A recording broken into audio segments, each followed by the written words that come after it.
জীবনে প্রথমবার ৬ আঙ্গুল বিশিষ্ট কোনো আপুকে আমি মেহেদি পরায় দিয়েছিলাম সেই দিন, কিন্তু বারবার ডিজাইন এরকম মুছতে হচ্ছিল। তার উপরে আবার অল্প একটু ডিজাইন করার পরে এরকম সুন্দর ডিজাইনটা নষ্ট হয়ে যায়। সেই দিনটাতে যে কি চলতেছিল আমাদের সাথে। যাই হোক, প্রথমে আমি এই ডিজাইনটা করার সময় ভাবি নাই যে ডিজাইনের টিউটোরিয়াল করব। পরে যখন দেখলাম এতটুকু হওয়ার পর না ভালোই লাগতেছে স্টার্টিংটা, পরে মনে হলো যে আচ্ছা টিউটোরিয়ালটা করাই যাক। যার কারণে একদম স্টার্টিং থেকে ভিডিও টিউটোরিয়ালটা আপনাদের সাথে শেয়ার করতে পারছি না।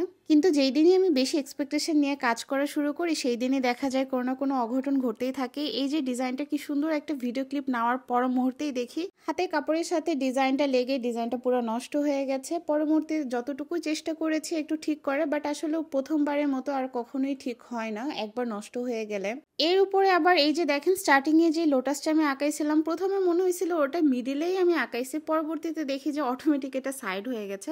আসলে আমার এখানে ডিজাইন আঁকানোতে একটু ভুল হয়েছে, কারণ যেহেতু হাতের চামড়া মুভ করে আমি প্রথমে টেনে এইদিকে আঁকাইছিলাম, পরবর্তীতে যেই না চামড়া ছেড়ে দিয়েছে অটোমেটিক ওইটা ফ্লাওয়ারটা ওইদিকে চলে গেছে।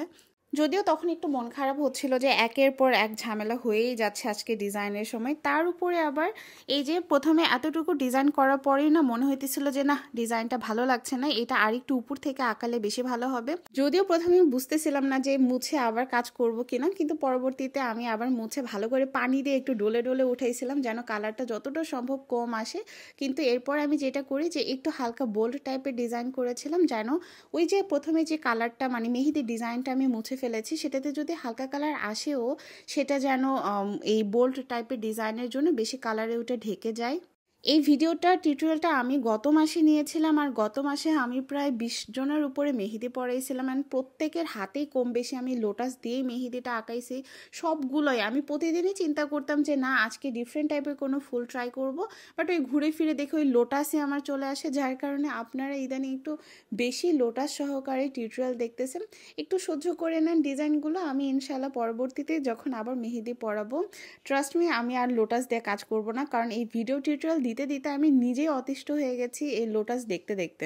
হাতের উল্টা পিঠে আমি সবসময় একটু চেষ্টা করি মোটা মোটা টাইপের কাজ করা, যাতে করে যে কোনো স্কিন টাইপই হোক না কেন খুব সুন্দর যেন কালার আসে। এই ট্রিক্সটা কিন্তু আপনারাও ফলো করতে পারেন যাদের হাতে তুলনামূলক কালার কিছুটা কম আসে, বেবি স্কিন বা দেখা যায় শ্যামবর্ন গায়ের কালার হইলেও আপনারা এরকম একটু ভারী টাইপের কাজ করবেন আর একটু গ্যাপ রেখে কাজ করবেন যেন ডিজাইন হওয়ার পর ডিজাইন না কালার হওয়ার পর যেন আপনার ডিজাইনটা সুন্দরভাবে ভিজিবল থাকে।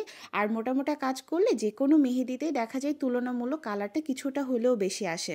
তবে যেমন করে ডিজাইন করে না কেন আপনাকে কিন্তু অবশ্যই আফটার কেয়ারটা ফলো করতে হবে, কারণ মেহেদি ডিজাইনের থেকেও আফটার কেয়ারটা অনেক বেশি ইম্পর্টেন্ট। এতটুকু ডিজাইন করার পর একটু কনফিউশনে ছিলাম বাকিটা কেমন কি ডিজাইন করি, কারণ আপাতত তো ভালোই ডিজাইন হচ্ছিল। পরবর্তীতে আমি ভিডিওটা অফ করে অনেকটা সময় চিন্তা করি এই যে বাকি এতটুকু ডিজাইন করি, কারণ আমি চাচ্ছিলাম না কোনো কারণে কোনো ভুল ডিজাইনের কারণে পুরো ডিজাইনটাই নষ্ট হয়ে যাক।